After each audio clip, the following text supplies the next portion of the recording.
As a Christian, the decision to vaccinate or not is a personal choice that is often influenced by faith.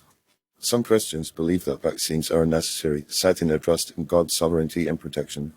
This perspective is rooted in the belief that God is the ultimate healer and that faith in Him is sufficient to ward off illness and disease. While this viewpoint may seem extreme to some, it is essential to understand the underlying reasons behind this conviction.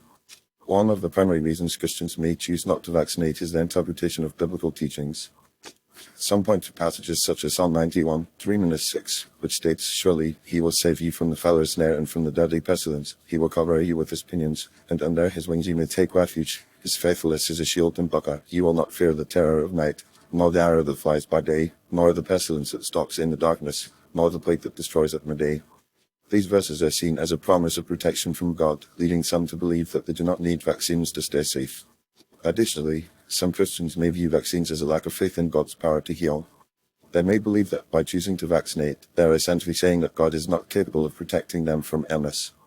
This perspective is often tied to the idea that faith and medicine are mutually exclusive, and that choosing one means rejecting the other. However, this is a misguided understanding of the relationship between faith and medicine. While it is true that God is the ultimate healer, it is also true that He often works through human means, such as medicine and healthcare, to bring about healing. Another reason some Christians may choose not to vaccinate is the perceived risks associated with vaccines. While the scientific consensus is clear that vaccines are safe and effective, some people may still harbor concerns about the potential side effects or ingredients used in vaccine production. These concerns can be particularly pronounced in Christian communities where there may be a lack of trust in the medical establishment or a perception that vaccines are being forced upon them. However, it is essential to note that the vast majority of vaccines are thoroughly tested and proven to be safe, and that the benefits of vaccination far outweigh the risks.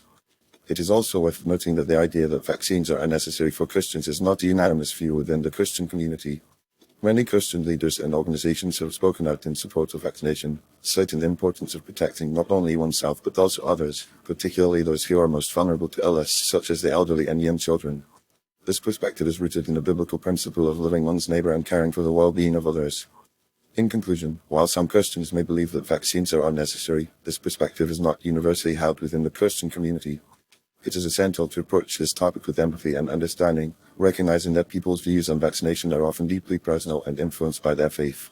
However, it is also crucial to rely on scientific evidence and expert consensus when making decisions about vaccination.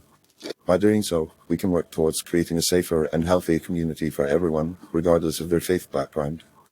Ultimately, the decision to vaccinate or not should be based on a careful consideration of the available evidence and a commitment to loving and caring for one's neighbors, rather than a misguided belief that vaccines are necessary for those who follow Jesus.